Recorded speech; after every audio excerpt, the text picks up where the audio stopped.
This is every single fight to make after UFC Fight Night Vegas 76, Strickland versus Magomedov. I have all of the key fighters from that card on the screen right now. Some winners, some losers, and you may notice there is an empty box next to all of them, and that's where their next opponent's going to go, who I have hidden around the perimeter of the screen. I'll slowly reveal those opponents one by one as the video goes on and place them where they belong on the screen. Let's start straight away with the main event. Sean Strickland easily beats Abbas Magomedov, and the fact that he easily beat him is very important here because I'm going to make a prediction right now.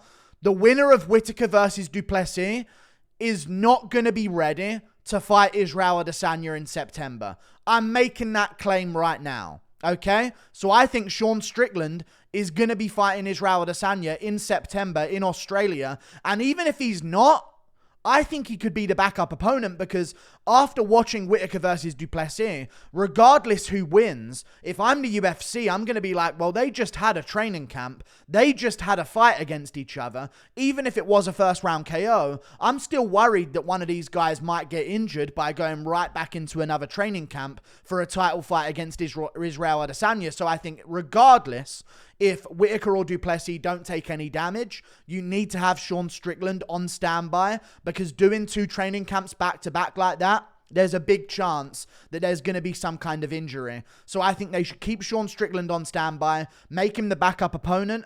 If the winner of Whittaker Duplessis does end up fighting Israel Adesanya, I guess you could do a Sean Strickland versus the loser of Whittaker Duplessis. Maybe you could do the Sean Strickland versus Marvin Vettori matchup. Sean Strickland versus the winner of Paulo Costa versus Ikram Aliskerov, especially if it's Paulo Costa. That would be an amazing matchup. So I think they should do Sean Strickland versus Israel Adesanya. I think they're going to do this, but regardless, I think he should be a backup opponent just to make sure, because on that September card, it's across the other side of the world.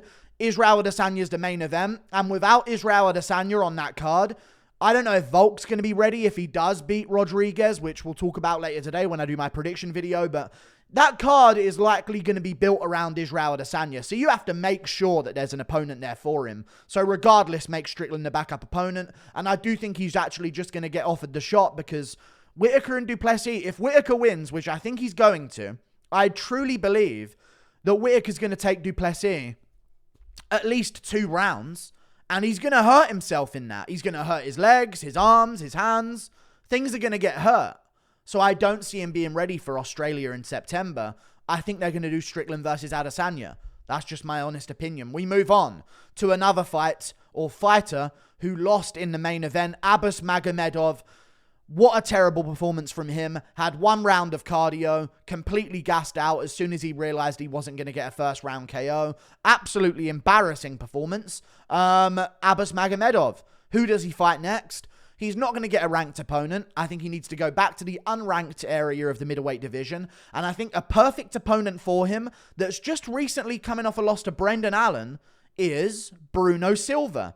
Because I like the matchup. I like the schedule of this. They both fought around the same time. They both lost around the same time as well. They both got finished. I know that Bruno Silva got submitted eventually, but originally he got dropped by Brendan Allen, let's not forget. So I think Abbas Magomedov, Bruno Silva, I don't mind it in November in Brazil. Maybe that could happen. Maybe it could even happen in October. I doubt it now, seeing as we are already in July. Maybe it will happen in December. I reckon December. Abbas Magomedov, Bruno Silva on the main card of a fight night in the Apex in December. I think that's a great matchup because they're both very similar to each other, and I think that's a guaranteed first round KO in one or another direction in that matchup. So Magomedov versus Silva. We move on to another fighter who won in the co-main event, Grant Dawson. Although it was a bit snoozy and very boring, he dominated Damir Ismagulov.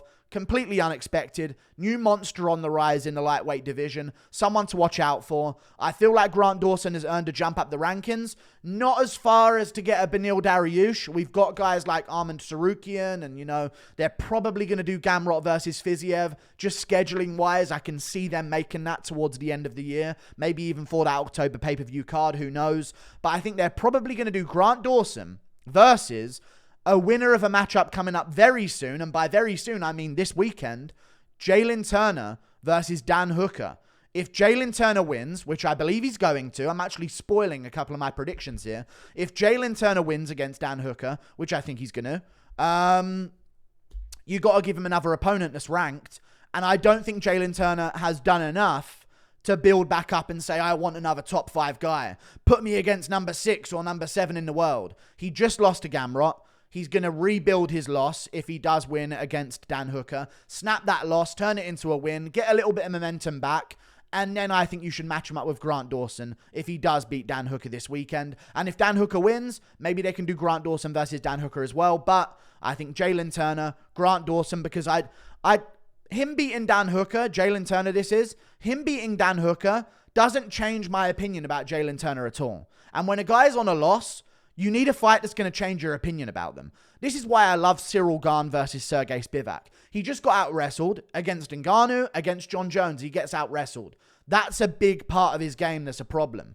Him beating Spivak to bounce back proves so much. So much. It shows, okay, he's actively working on his grappling game. It's some kind of evidence that this is not the same guy that just lost his last fight. So if I see Jalen Turner in the top 5, or if I'm going to see Jalen Turner beating a top 5 guy anytime soon that can grapple, that is, I need to see him versus a grappler, because he did look good against Gamrot and he took it on short notice. How does he do against a grappler if he has a full camp that just dominated Damir Ismagulov? Grant Dawson, the winner of Turner versus Hooker, which I think is going to be Jalen Turner. Do it at the end of the year on the December pay-per-view prelims. Makes all the sense in the world. We move on to another fighter, Michael Morales. Won in the feature fight against Max Griffin. Took a lot of damage, so I don't think he's going to be making too quick of a turnaround. Don't see him fighting in September, October, November. They're going to be in Brazil. I think you bring back Michael Morales in Brazil. I believe he's from Ecuador, if I'm not mistaken. I think it's the same flag as Marlon Vera's. I think he's from Ecuador. So I think they should do Michael Morales versus another guy from South America who's on some wins right now in the welterweight division, Elizeu Zaleski dos Santos. Give him a nice chance at a retirement fight in Brazil. And it's a winnable matchup for him. Michael Morales, very open on the feet. I love seeing Michael Morales in stand-up matches. I think this would be a sick stand-up fight between the two of them. Michael Morales, I don't see him ready for the rankings yet. This is why I'm matching him up with Elizeu Zaleski dos Santos, because it's enough of a test. He beat Muslim Salikov. He beat Benoit Saint-Denis, who we're going to talk about next. He dominated Benoit Saint-Denis, and Benoit Saint-Denis is no joke. So I think Michael Morales, Elizeu Zaleski dos Santos, great matchup, amazing matchup. I need to see it, okay? I also need to see this before I see Michael Morales start looking towards those rankings, because if Griffin's making it that close with you, the guys in the rankings are going to really take advantage of that. You know what I'm saying? So I think we need to see Morales held back a little bit, but still given a test in November in Brazil. That way it's a little bit easier for some of his maybe Ecuadorian fans or wherever he's from in South America. Some of his fans can make that journey to Brazil a little bit easier, and you can have a bit of a South America showdown in Michael Morales versus Elizeu Zaleski dos Santos. So that's the matchup I want to see, and I think it makes all the sense in the world. We move on. Up the card or down the card, Benoit Saint-Denis. Amazing win over Ismael Bonfirm. Didn't see it coming whatsoever. He dominated Ismael Bonfirm. Kicked him to the body, hurt his forearm immediately in the fight and took advantage. Choked him out on the ground. Easy win for Benoit Saint-Denis. Took no damage. You know the name Saint-Denis is French, and we're going to France in September. Who can we put him against in September in France? It's going to be a close one, because it's Drakkar Klose. I think Drakkar Klose is a good test outside the rankings. He's very close to the rankings in the lightweight division. I think he's like maybe number 21 or something along those lines, maybe number 22. He's on a win streak right now. So I think he's older.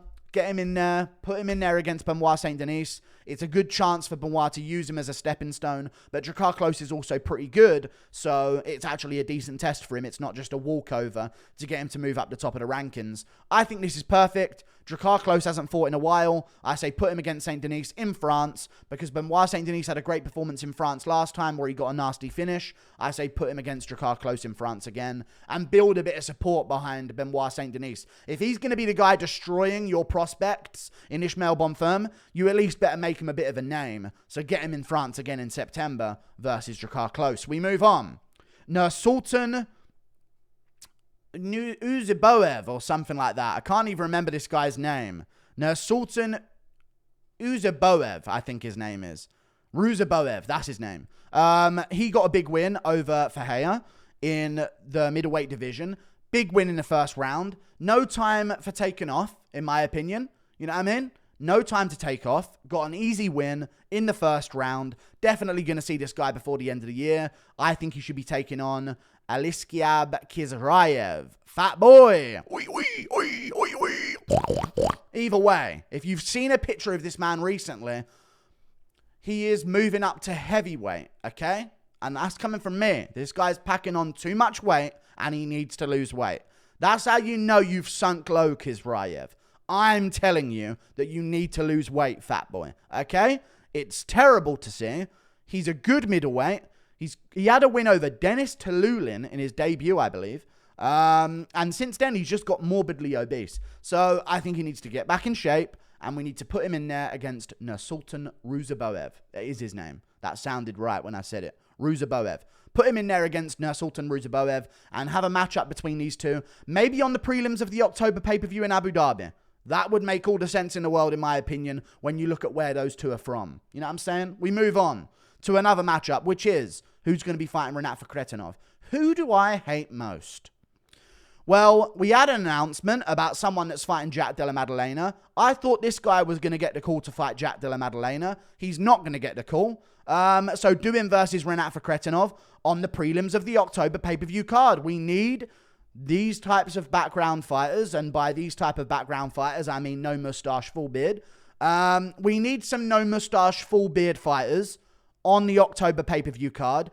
And Alex Morono don't say no to no one. Even on short notice, he's ready to step in and take fights that he shouldn't, arguably. He was beating Ponzinibbio on like a week's notice and then got caught in the third round. Very good, just outside the rankings. I don't think you can give Fakhretdinov a jump up to a ranked opponent yet. Maybe they will just give him Neil Magny. I should have pulled out Neil Magny here because that is the absolute meme of the welterweight division. If anyone's doing good, they just get Neil Magny. But Kevin Lee don't mean anything to me. He wasn't even ranked. He had a close fight with Diego Sanchez. I think Kevin Lee's washed. So that doesn't convince me of anything. I knew he was going to finish Kevin Lee, but I just didn't expect it that soon in the fight. The fact that he did it that soon means that he can fight in October against Alex Morono. We move on to another fighter, speak of which, Kevin Lee. He needs a matchup as well in the welterweight division. And I think this matchup is going to humble Kevin Lee because this is an approachable matchup for him, okay?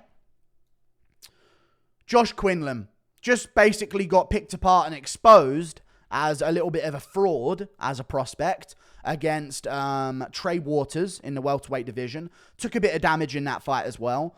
Although Kevin Lee got dropped, he could have got dropped and TKO'd. He could have got dropped and kept fighting and got beaten up as the fight went on and dropped again in the third and finished. Although he did get dropped, he didn't take an amount of damage where I'm going to need to see 6 months off. He was back up after getting dropped and he got choked out. So I think we should see Kevin Lee on the December pay-per-view prelims, maybe the early prelim headliner. It's a shame how far Kevin Lee has fallen, but the early prelim headliner of the December pay-per-view card should be Kevin Lee versus Josh Quinlan in the welterweight division. I think it's a winnable fight for both of them, and the winner of that can stay on. The loser can go home to PFL, where no one will care forever. We move on. Elves Brenner got a huge win, and I mean a huge win. Huge win over Guram Kutateledze, who I kind of also should be matching up on this card, but I haven't done. He got a huge win. And I think that he should take on, I know it's a weird matchup to make, but when I tell you the location of it, you might understand. Brazil, November, Elves Brenner versus Ismael Bonfim.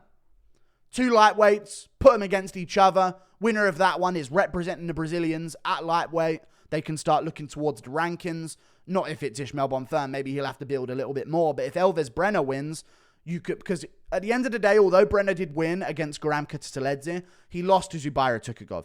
Very close fight, I believe. Very close fight. Maybe he won, but should have lost. I'm not even entirely sure. I think he actually won, but should have lost, if I remember that fight correctly. But it was very close anyway, and he actually could have won. It was a controversial decision, to say the least. Elves Brenner, Ismael Bonfim, Winner of that one can start looking for the guys just outside the rankings in the lightweight division. I just think in terms of a schedule, Bonfirm didn't really take much damage. I know he hurt his forearm. Maybe that's going to need a lot of recovery.